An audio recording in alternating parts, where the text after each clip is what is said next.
Hi, myself Shruti Jaganathan, who's gonna present a topic based on 3D NAND technology. Here is the outline as to how the presentation goes about. First, we go through the introduction, followed by the 3D NAND architecture, which will give you the different approaches of the stacking the layers, more details on the NAND architecture, different approaches for the charge storage, and the importance of the NAND gate over the NOR gate. And we also go through the advantages of the 3D NAND technology over the other technologies. We have given the few details of the news on the 3D NAND technology. And last, the conclusion. Capacity has always been an issue for solid state drives. Each chip is expensive and there's limited space on a drive to contain them.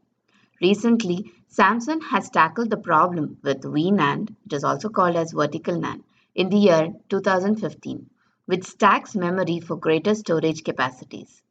Intel and Micron have come up with a solution, which is called as 3D NAND. It is even denser. The technology is easy to understand on a basic level.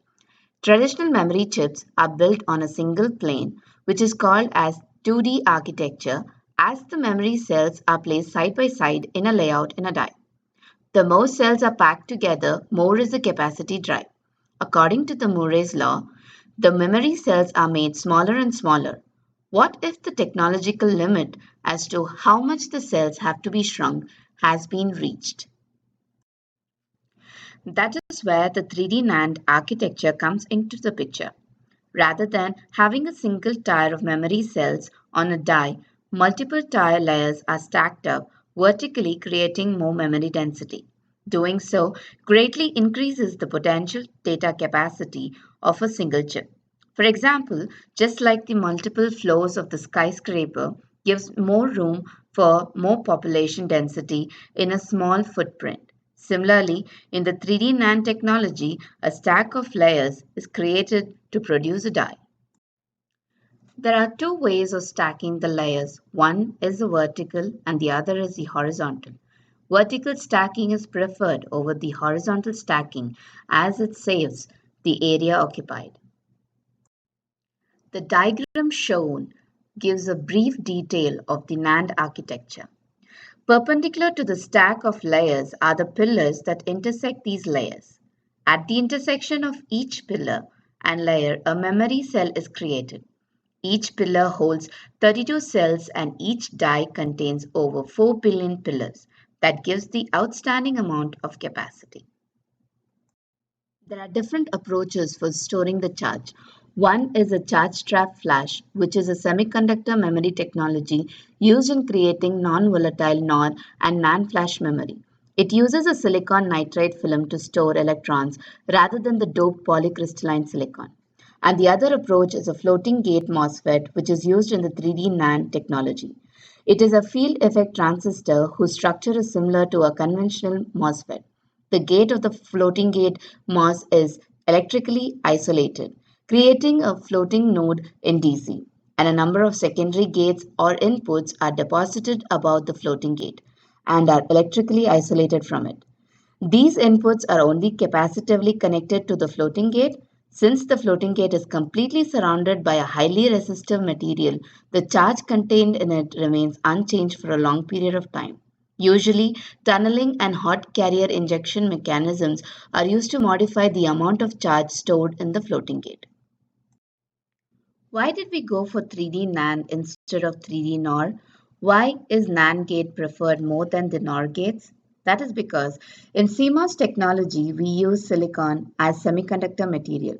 Problem with the silicon is that mobility of electrons is almost 3 times as that of holes. When we make a 2-input NOR gate, we have 2 PMOS in series and 2 NMOS in parallel. Basic requirements of the CMOS is to have its rise time and fall time to be equal.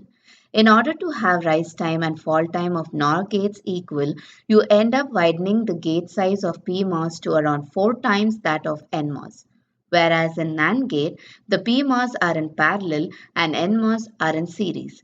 We need the PMOS gate to be just twice as big as NMOS.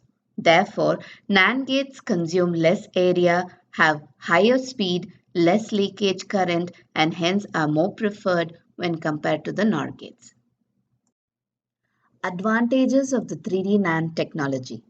Manufacturers always seek to shrink their fabrication process as it allows more transistors to be packed into the same die area, thus increasing chip density at essentially no extra cost.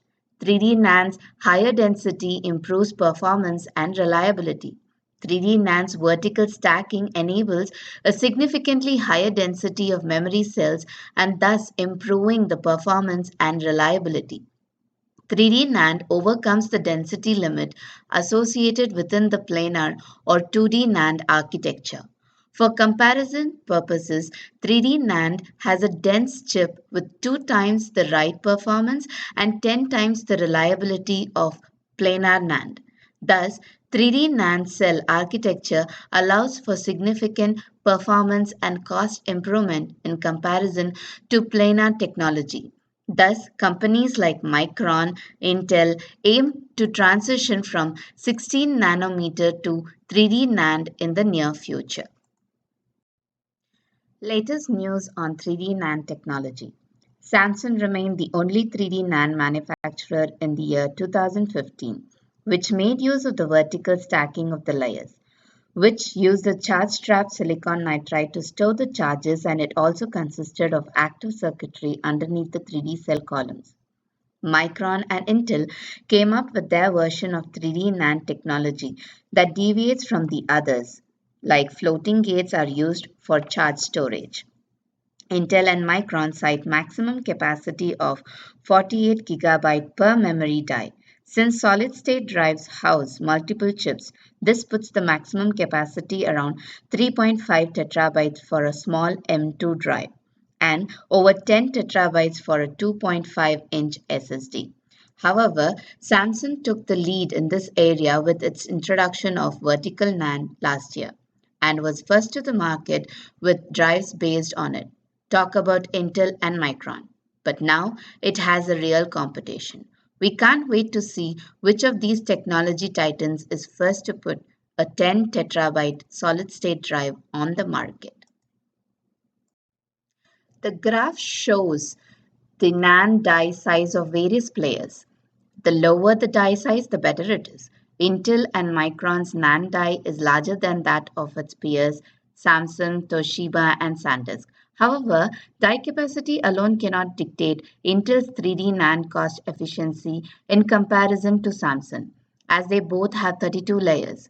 Intel has not disclosed the specifications, but currently the smallest pitch for single patterning is between 30 nanometer to 40 nanometer. Micron's strategic move towards 3D NAND is aimed at getting away from multi-patterning as a mean to attain cost control. Hence, we conclude that 3D NAND technology is all about providing reliability, speed, performance, and also amazing capacity at a competitive cost. The 3D NAND technology has become more productive and efficient by changing the potential landscape of the solid state storage. With it comes new form factors like increased capacities. The future of ultrabook, tablet, mobile devices, and as well as the impact on the data centers will face huge growth of data worldwide.